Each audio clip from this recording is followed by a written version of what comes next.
29 ans, et je suis né dans une famille chrétienne évangélique. De par notre situation géographique, Seine-Saint-Denis, Paris, j'ai toujours été attiré par le rap pour son message fort et ses mélodies envoûtantes. Même si ce type de musique n'était pas très écouté autour de moi, j'aimais bouger la tête dès que le rythme arrivait à mes oreilles. Très impliqué dans l'église locale, notamment auprès des jeunes, je cherchais à l'adolescence à plaire à Yehosawa dans tous les domaines de ma vie sans le chercher constamment. Écoutant beaucoup de musique hip-hop du monde entier, Eminem, Busta Rhymes, Booba etc., mon père m'a fait écouter en 2005 un rappeur chrétien américain encore inconnu en France, Lecrae.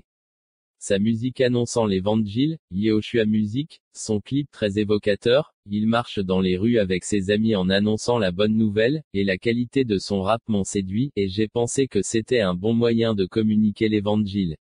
De plus, j'étais heureux d'avoir enfin de la musique chrétienne de qualité à mettre dans mon MP3. Depuis, je n'ai cessé d'acheter tous les albums de l'artiste ainsi que ceux de tous les autres chanteurs connus là-bas, Tripli, KJ52, Tedashii, Andy Mineo, Flame etc. Tout en supprimant toute la musique païenne.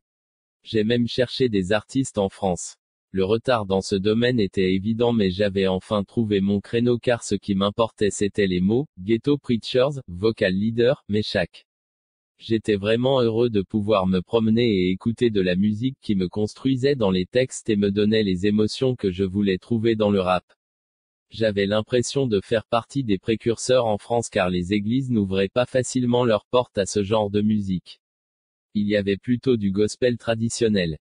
J'ai alors ouvert un blog et une page Facebook pour promouvoir le rap chrétien. Je voulais que ceux qui étaient comme moi qui écoutaient de la musique païenne, fassent l'expérience d'une musique sanctifiée. Et effectivement, beaucoup autour de moi ont arrêté d'écouter du rap et se sont tournés vers une musique qui honore Elohim, au moins dans les paroles. En 2008, j'ai participé à l'organisation d'un grand événement gospel réunissant une vingtaine d'artistes de tous bords, gospel traditionnel, R&B, rap. Au pavillon Baltard en banlieue parisienne. Plus de 1000 personnes se sont réunies pour danser le Yehosawa au rythme des différents chanteurs plus ou moins connus. Cela m'a touché et j'ai voulu contribuer à l'œuvre d'Elohim par la musique. Par ailleurs, de nombreux artistes ont défilé dans mon église et j'ai été heureux de partager leur vision de l'évangélisation des nations lors des moments de partage. Pour moi, c'était prêcher l'évangile. C'est ainsi que j'ai commencé à chercher un artiste non loin de chez moi que je pourrais aider et pour lequel je pourrais prier. J'avais à cœur ce verset, 1 Corinthiens 12-13 comme le corps est un, et qu'il a plusieurs membres, et que tous les membres de ce corps, malgré leur nombre, ne forment qu'un seul corps, ainsi en est-il du Mashiach.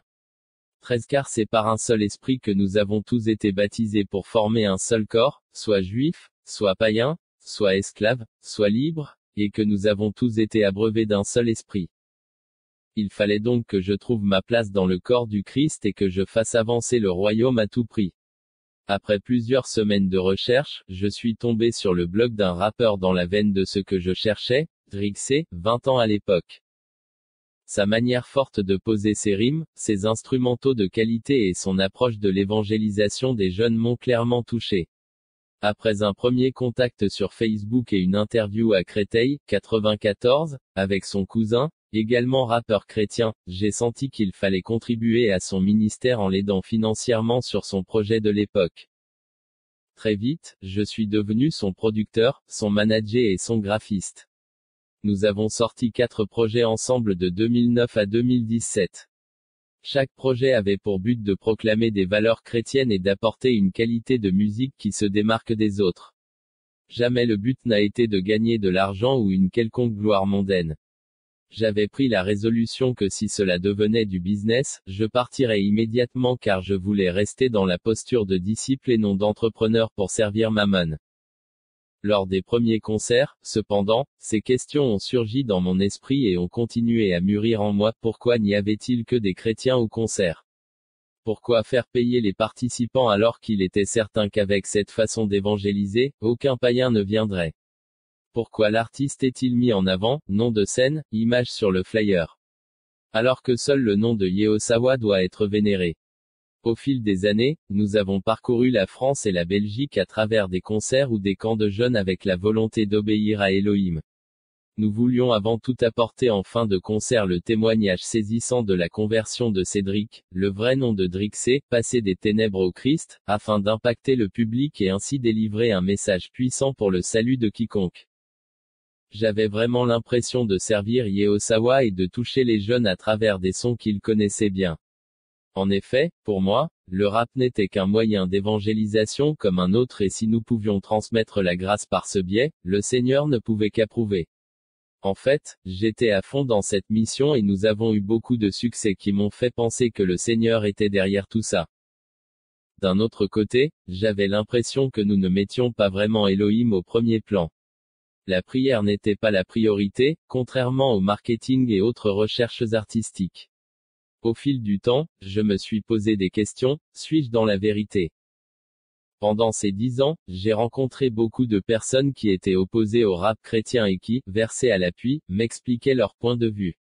Pour eux, cela venait de Satan, voir les origines du hip-hop et son but, l'emphase de l'artiste, la violence dans l'attitude du rappeur.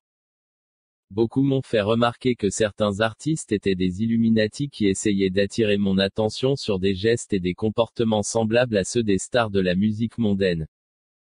Mais je ne me suis pas laissé convaincre, j'ai contesté plusieurs fois avec certains, leur reprochant de voir le mal partout et mettant en avant notre sincérité.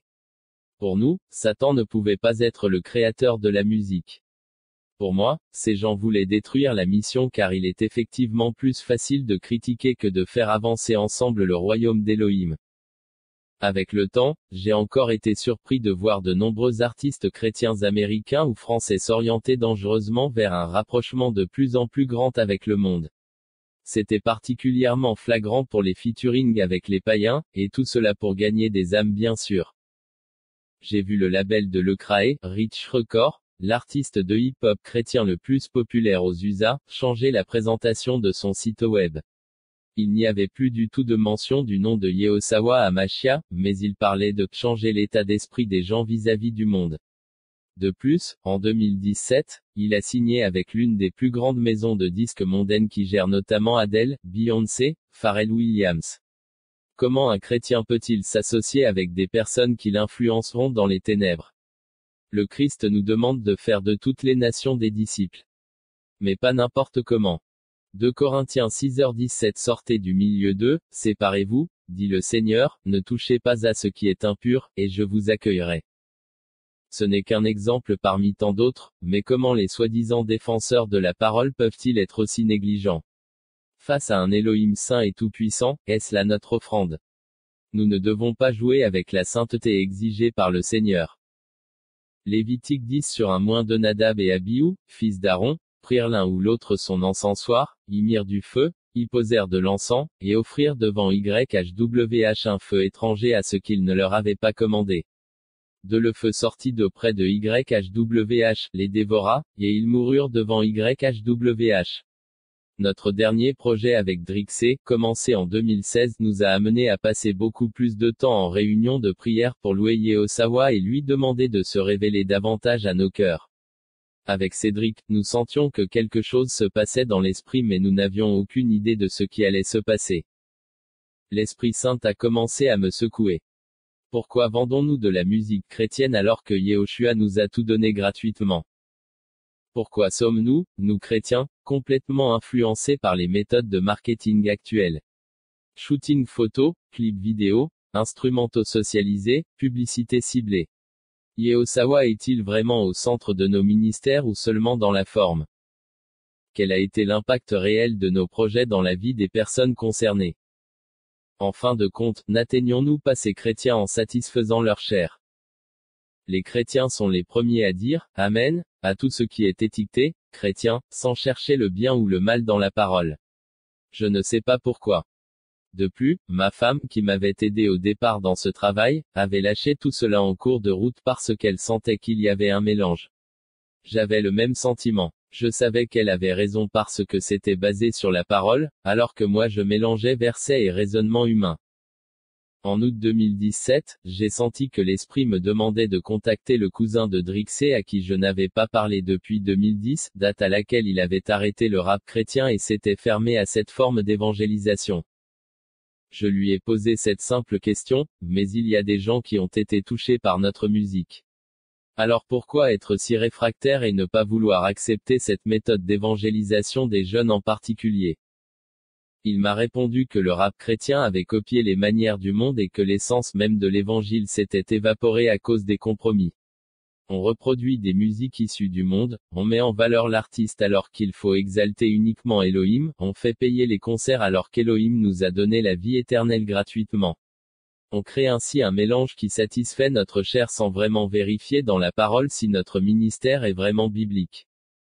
Et il termina par une simple question qui fit l'effet d'une bombe dans mon esprit, si Yehoshua vous demandait de renoncer au rap ou à d'autres plaisirs, auriez-vous du mal à le faire? Si vous répondez oui, c'est que votre cœur est attaché à ces choses. J'ai compris à ce moment-là à quel point j'idolâtrais cette musique et la plaçais à un degré qui ne glorifiait pas du tout Yehoshua. J'étais comme cet homme religieux qui voulait paraître bon et sincère, mais qui ne pouvait pas renoncer à tous ses désirs et à ce qu'il attachait à ce monde. Matthieu 19h21-22 Yehoshua lui dit, si tu veux être parfait, va vendre ce que tu as, donne-le aux pauvres, et tu auras un trésor dans le ciel, puis viens, et suis-moi. 22 Le jeune homme, ayant entendu cette parole, s'en alla tout triste, car il avait de grands biens. Cesser d'écouter ce genre de musique a été difficile pour moi car cela faisait plus de 20 ans que j'étais attaché à cette idole spirituelle et que mon aveuglement m'empêchait d'expérimenter la vraie liberté en Christ. Je peux même ajouter beaucoup de mauvaises choses faites pendant ces 10 années de ministère. La première chose, c'est que j'ai été accro à la pornographie et à la masturbation sans jamais trouver de solution durable à mon mal.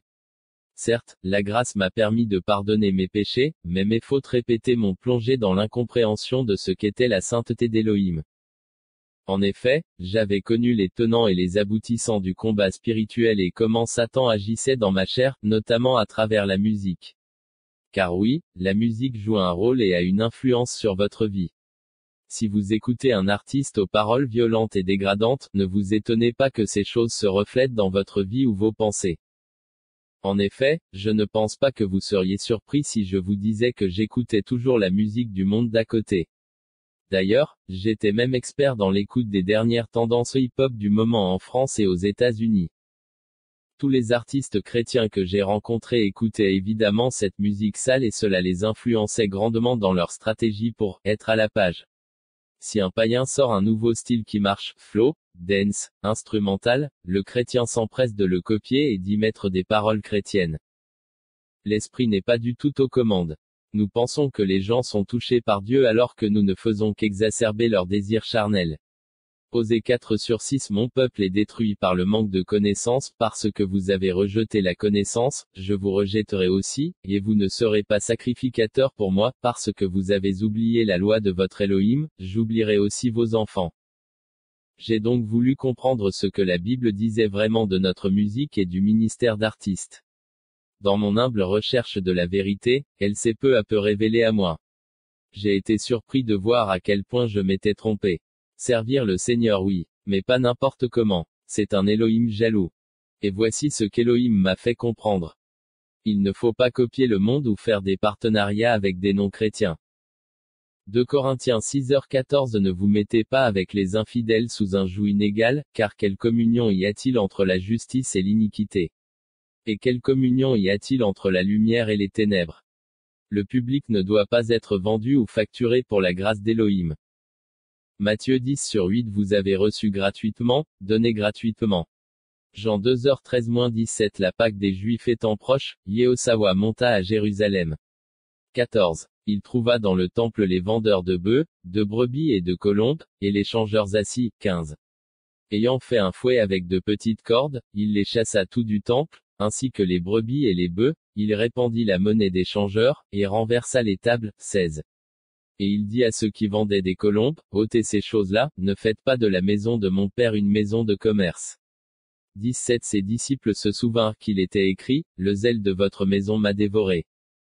Isaïe 55/1 Que celui qui a soif vienne aux eaux, que celui qui n'a pas d'argent vienne, qu'il achète et mange, qu'il achète du vin et du lait, sans argent et sans prix. 1 Corinthiens 4/7 Qui te distingue des autres? Qu'as-tu que tu n'aies reçu? Si tu l'as reçu, pourquoi te glorifies-tu, comme si tu ne l'avais pas reçu?